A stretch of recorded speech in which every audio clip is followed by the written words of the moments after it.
সচিন যেদিন ক্রিকেট থেকে বিদায় নিয়েছিল ১৪০ কোটি ভারতীয় দাঁড়িয়ে সম্মান জানিয়েছিল। অন্যান্য দেশের ক্রিকেটাররাও রাজকীয়ভাবে বিদায় নেন, ব্যতিক্রম শুধু বাংলাদেশে। তামিম মুশফিকদের কপালে জাঁকজমক বিদায় জোটেনি। সাকিব তো দেশের মাটিতে টেস্ট খেলে অবসরে যেতে চেয়েও পারেননি। আশরাফুল, আব্দুর রাজ্জাকদেরও মাঠ থেকে বিদায় নেওয়ার সৌভাগ্য হয়নি। পঞ্চপাণ্ডবের মধ্যে কেবল বাকি আছেন মুশফিক ও মাহমুদুল্লাহ, কিন্তু তাদেরকে নিয়েও আছে একই শঙ্কা।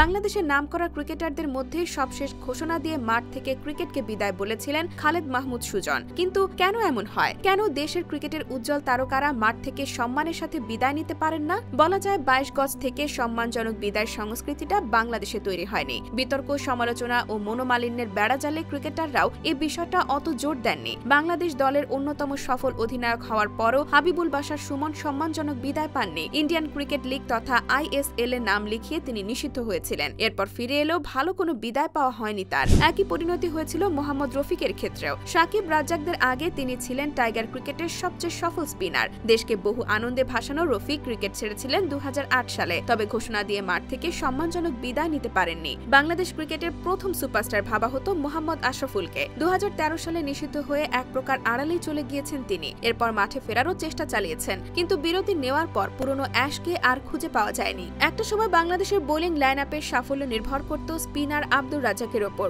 সাকিবের পাশাপাশি লম্বা সময় ধরে দেশের ক্রিকেটকে সার্ভিস দিয়েছেন তিনি। বাংলাদেশি বোলারদের মধ্যে প্রথম ২০০ উইকেট নেওয়ার কীর্তিটাও তার। কিন্তু ২০১৪ সালে হাথুরু আসার পর জাতীয় দলে রাজ্জাকের জায়গাটা নড়বড়ে হয়। একটা সময় পুরোপুরি বাদ পড়ে যান। তবে সবাইকে চমকে দিয়ে ২০১৮ সালে শ্রীলঙ্কার বিপক্ষে একটা টেস্টের জন্য ডাক পেয়েছিলেন তিনি। এরপর আবার বাদ পড়েন। এভাবেই শেষ হয় তার ক্রিকেট ক্যারিয়ার। ঘোষণা দিয়ে আর অবসর নেওয়া হয়নি রাজ্জাকের। মাশরাফির বিদায়টা সবচেয়ে করুণ। ২০১৯ সালের বিশ্বকাপে শেষ ম্যাচ খেলে অবসর নেবেন বলে মনস্থির করে ফেলেছিলেন মাশরাফি, কিন্তু সেটা হয়নি বিসিবির চাওয়ায়। বিসিবি চেয়েছিল ঘরের মাটিতে কোনো ম্যাচ আয়োজন করে বাংলাদেশের সফলতম অধিনায়ককে বিদায় জানাতে। এ কারণে জিম্বাবুয়েকে এনে একটি ম্যাচে ২ কোটি টাকা খরচের প্রসঙ্গ উঠে এসেছিল, কিন্তু নিজের জন্য এত টাকা খরচের ব্যাপারটি গ্রহণ করেননি মাশরাফি। পরবর্তীতে ২০২০ সালে জিম্বাবুয়ের বিপক্ষে একটি ম্যাচ দিয়ে নেতৃত্ব ছাড়েন তিনি। অধিনায়ক হিসেবে সিলেটে নিজের শেষ ম্যাচে তিনি পেয়েছিলেন সাদামাটা বিদায়। কিন্তু কে জানত তামিম ইকবালের কাঁধে চড়েই নিজের শেষটা দেখেছিলেন মাশরাফি। কারণ অধিনায়কত্ব ছাড়ার পর তাকে আর কখনোই জাতীয় দলে দেখা যায়নি। মাশরাফিও আনুষ্ঠানিকভাবে অবসরের ঘোষণা দেননি। এভাবেই শেষ হয়েছিল